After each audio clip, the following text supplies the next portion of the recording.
Escuchas Puerto de Libros, librería radiofónica, por Radio Fe y Alegría, con todas las voces.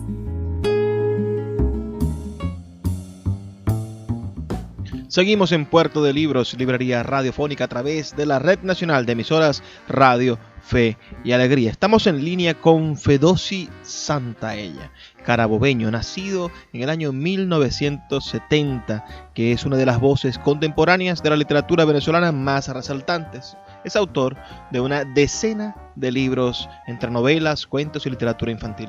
Actualmente reside en México. Buenas noches, amigo Fedosi. Ante todo, te pedimos que le envíes un saludo a la audiencia de la Red Nacional de Fe y Alegría y a las 21 emisoras completas que te escuchan a lo ancho y largo del país. Y luego nos comentes cómo se vive la cuarentena y la sana distancia, como la ha llamado el presidente López Obrador. ¿Cómo se vive este tiempo en México? Y sobre todo en tu hogar. ¿Cómo vives la cuarentena?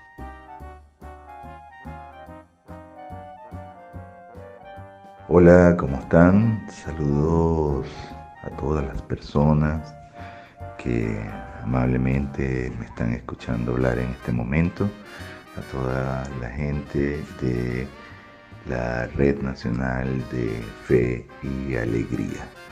Acá estamos en México, pues quedándonos en casa, tomando en cuenta las normas de la sana distancia y pues bueno, nada, viendo desde las ventanas el mundo pasar, viendo desde mi ventana otros edificios, otras calles y jardines donde pues crecen las plantas, donde todo se vuelve más verde y bueno, pareciera que los jardines están mejor sin nosotros, ¿no? Pues están más bonitos y los pájaros también andan por allí.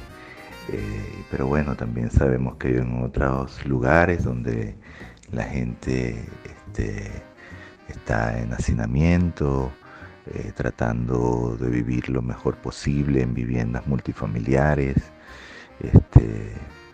tratando de mantener sus familias. Algunos salen a trabajar porque si no trabajan pues no tienen que comer. Es una situación compleja en un mundo complejo, aunque se encuentre paralizado, pues, ¿no? Hay zonas de la ciudad donde se abren mercados, donde todavía hay gente que sale a vender sus tacos y sus tamales, porque es necesario, evidentemente, para subsistir, ¿no? Y bueno, hay gente que trabaja en los mercados que también sale, también personas de seguridad, los polis, como los llaman acá. Hay gente en los hospitales trabajando también, arriesgando sus vidas con los pacientes del coronavirus. Y bueno, como digo, pues resulta un mundo complejo a pesar de estar paralizado. Estamos a la expectativa pues con todo lo que va a pasar en el mundo luego de esto. Y me refiero específicamente pues a la crisis económica.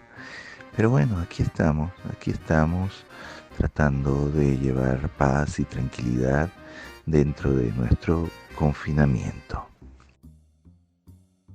Los venezolanos estábamos acostumbradísimos a vivir nuestra crisis particular, nuestro propio acto fuerte. Entonces, ahora vivimos una crisis global. Todos los países pasan por una situación que causa depresión, tristeza, ansiedad, un poco nuestro día a día. ¿Tú crees que la humanidad obtendrá algo después de estos meses de encierro? ¿Crees que hay algo que aprender de la pandemia por coronavirus? ¿O hemos sobrevalorado este proceso y en 1 o 2 años, quizá en menos, el siglo XXI seguirá su rumbo sin ningún cambio real? Bueno, a ver,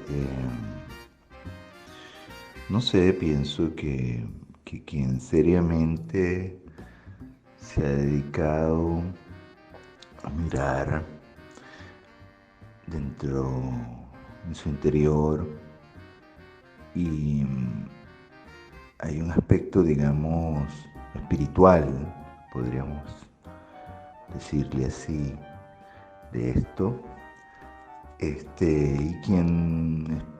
estoy hablando de lo espiritual, no lo religioso, y lo espiritual como una reflexión interna de uno mismo, su relación con el mundo. Y pienso que quien lo haga, quien comprenda un poco que este tiempo es un tiempo de aprovechamiento para una mística interior, para buscar lo espiritual, pues entenderá algunas cosas. Cada quien particularmente puede verlo.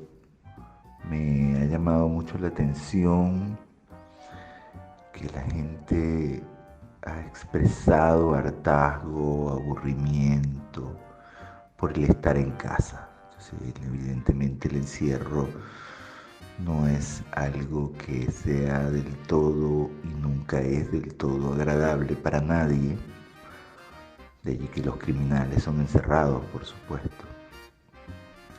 Y pues la convivencia se vuelve difícil en el encierro. Aquellas personas que tienen niños, pues están viviendo una situación muy difícil. Pero creo que sí hay espacio para la meditación, para verse hacia adentro, porque resulta que hemos estado muy ocupados cuando estuvimos afuera y ahora también adentro, pues, porque una cantidad de cosas han empezado a surgir. Si los que tienen niños principalmente se dan cuenta de la importancia de las escuelas. Hay que mandar los niños a las escuelas, hay que llevar a los niños a los parques, porque el encierro para los niños no es bueno. Pero a pesar de toda esa cantidad de cosas,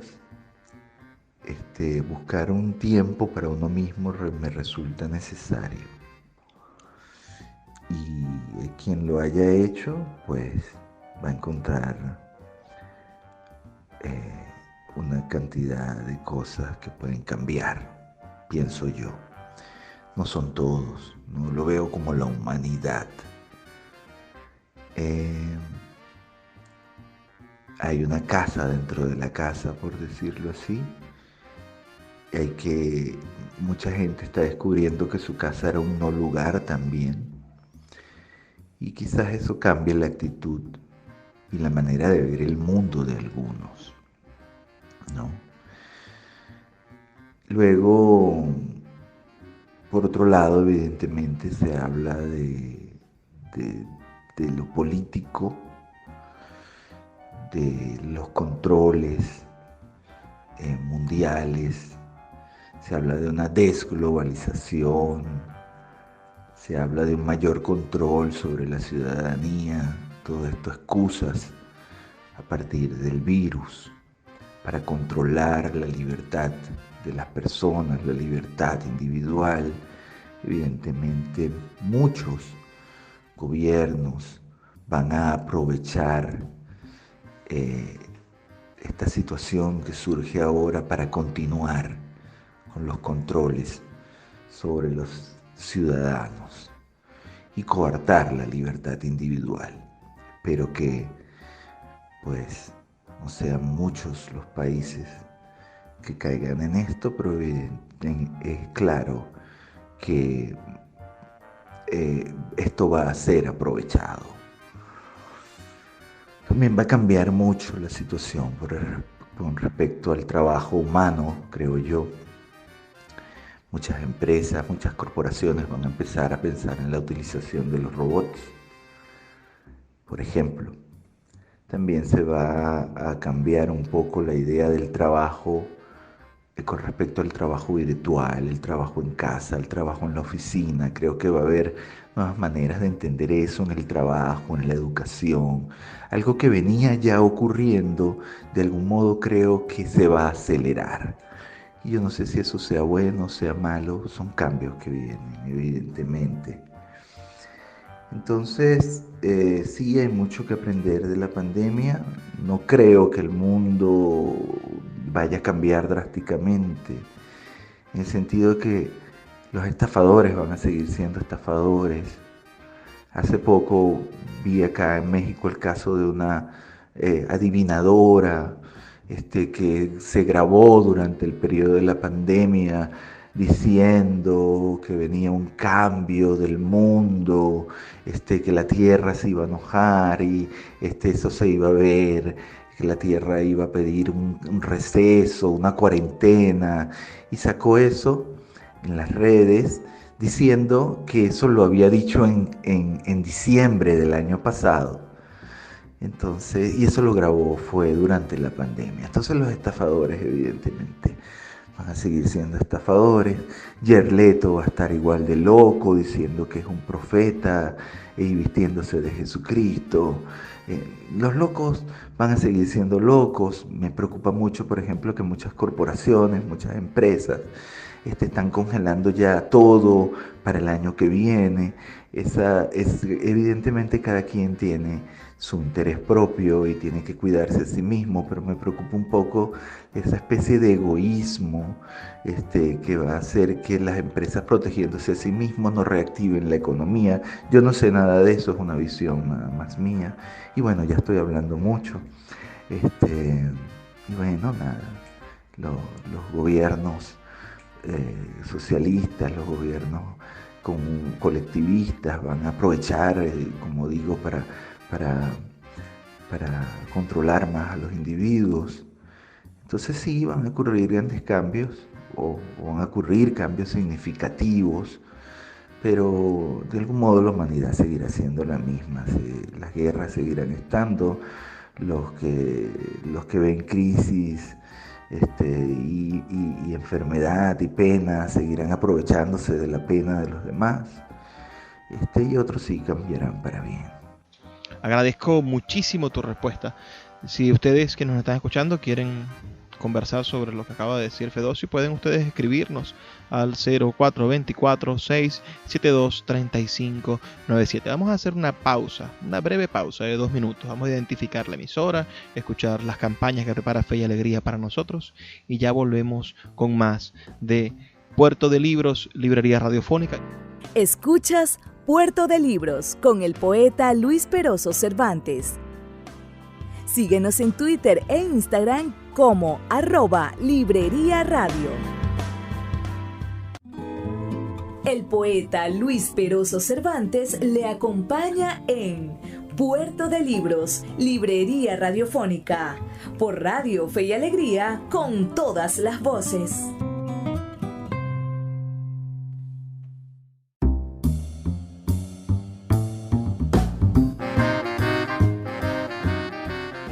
Seguimos en línea con el escritor venezolano Fedossi Santaella, que vive en México y que es uno de nuestros escritores por excelencia, uno de los mejores escritores venezolanos de la contemporaneidad. Sus libros se consiguen en casi todas las librerías del país. Fedossi, cuéntanos por favor sobre tu visión de la literatura latinoamericana actual.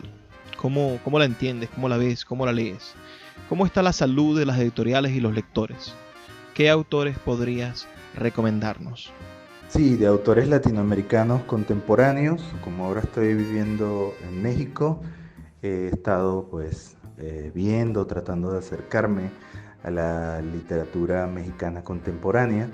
Allí destaco autores como Antonio Ortuño, que tiene un magnífico libro de cuentos publicado por Páginas de Espuma, que se llama La Vaga Ambición, y también tiene unas novelas magníficas. Olinka, que es su más reciente novela, una novela realmente muy bien hecha, muy bien tramada, llena de situaciones y que además refleja la corrupción de la sociedad mexicana contemporánea. También allí con Ortuño está una novela que publicó con Anagrama, que se llama Recursos Humanos, que fue finalista en el premio Herralde. Una gran novela también, que nos muestra también la sociedad mexicana, la vida o el intercambio cultural social y de amor-odio entre los mis reyes y los godines. También está Guadalupe Nettel, que también tiene unos magníficos cuentos, un magnífico libro de cuentos. Ahorita recuerdo El matrimonio de los peces rojos, si mal no me llega a la memoria. También tiene unas novelas con anagrama. También hay un autor que me gusta muchísimo, mexicano, contemporáneo, que es Alberto Chimal, un autor muy particular, con una literatura fantástica. Pues también trabaja el género fantástico y su literatura también es maravillosa.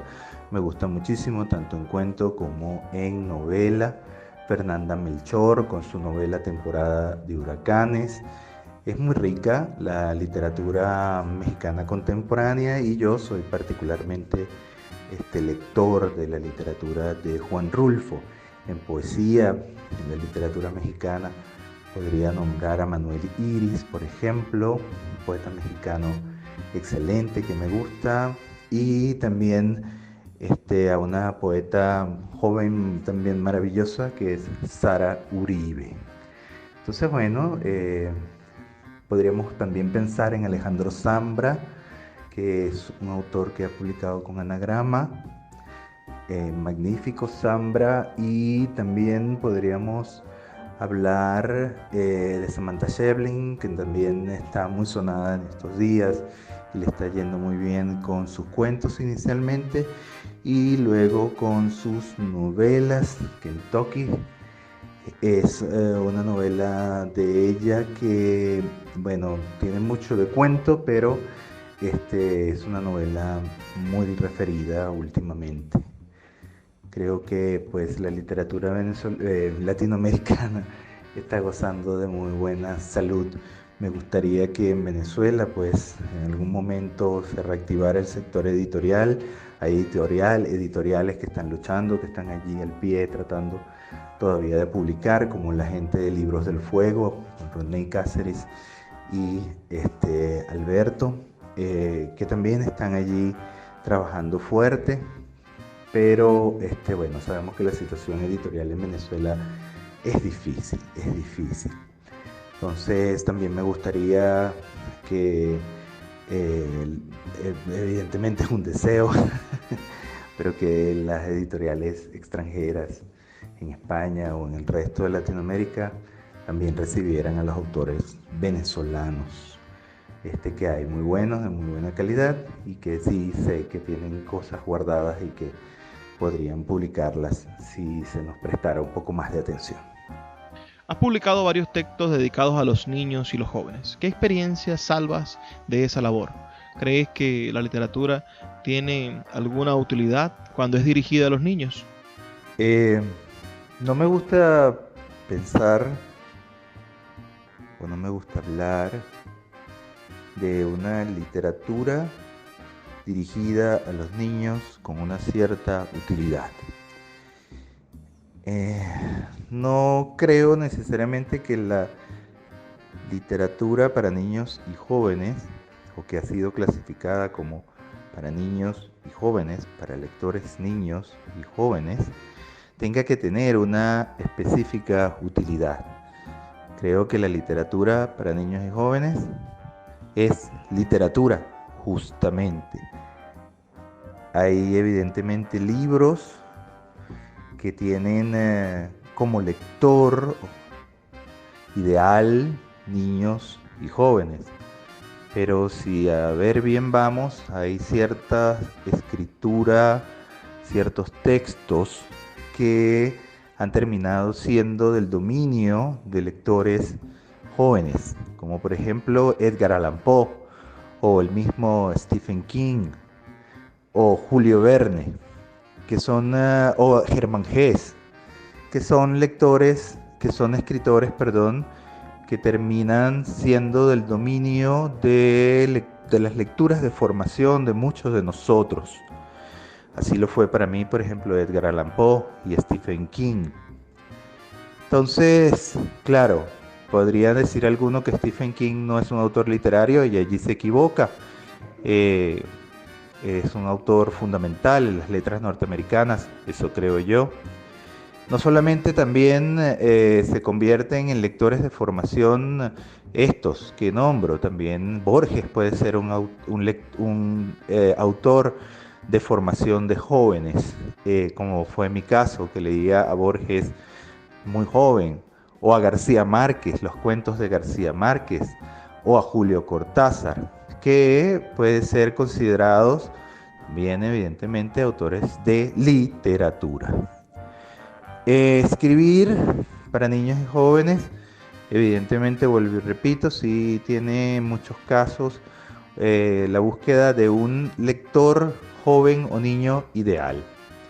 En este caso, lo que yo busco es que esta persona se divierta, que este lector se divierta, que la pase bien y que se enfrente con situaciones de vida que le hagan, en todo caso, reflexionar. Pero no pienso en valores. Aquí voy a hablar de la amistad, aquí voy a hablar de la mentira, aquí voy a hablar de la honestidad, aquí voy a hablar de la familia. No, nunca he escrito pensando en ello. Nunca se me ha ocurrido escribir a través de los valores. Creo que eso deforma la escritura y el valor esencial de la literatura, que es su completa inutilidad. Hay que enseñar que lo inútil también tiene una utilidad, y es la utilidad de formar un conocimiento del mundo espiritual, del alma, que nos haga de algún modo ver el mundo desde una perspectiva de la belleza y de lo inútil, de esa inutilidad de lo bello, o de el simple entretenimiento como un descanso del alma y una posibilidad también de comprensión del mundo. Si eso se logra, pues se está haciendo literatura. La literatura en este caso no debería tener una utilidad, aunque en las escuelas se aplica de esa manera y a veces de una manera muy errónea, haciendo que la gente salga, que los lectores, que los niños salgan corriendo lejos de la literatura, a cuando lo ponen a hacer sujetos, predicados, oraciones de los textos, o los ponen a hacer comprobaciones de lectura muy exigentes. Allí pues evidentemente matan el amor de la literatura. Como decía Billy Collins, la gente se monta escudos. En el caso de Billy Collins, él dice sobre la poesía, pero también puede pasar con la narrativa. Entonces, eso en general es lo que pienso. La experiencia de la escritura para niños y jóvenes es tan complicada y a veces más, porque tienes evidentemente este niño ideal por delante y hay ciertas cosas que tienes que decir de otra manera, pero decirlas de otra manera, y a veces resulta más complejo. Agradezco mucho el tiempo que has prestado para nosotros. No sé si tienes algún último mensaje que brindarnos. Bueno, un saludo a todos los lectores. Muchísimas gracias también por tener la paciencia de escucharme. Muchas gracias, Luis, por la entrevista.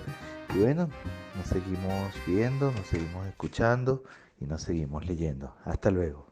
Bueno, amigos, ese fue el escritor venezolano Fedosy Santaella. Espero que les haya gustado tanto como a mí las respuestas que nos ha dado y que nos sirva para ir a buscarlo. Vamos a buscar sus libros en las librerías, vamos a conocerlo más, vamos a hacernos amigos de sus personajes, a nutrirnos de todo lo que significa ser un lector de literatura venezolana. Y a todos ustedes que nos están escuchando, si quieren compartir sus opiniones, pueden escribirnos al 0424-672-3597 o a nuestras redes sociales @librería radio en Twitter y en Instagram. Vamos a hacer una pausa y ya volvemos con más de Puerto de Libros, Librería Radiofónica.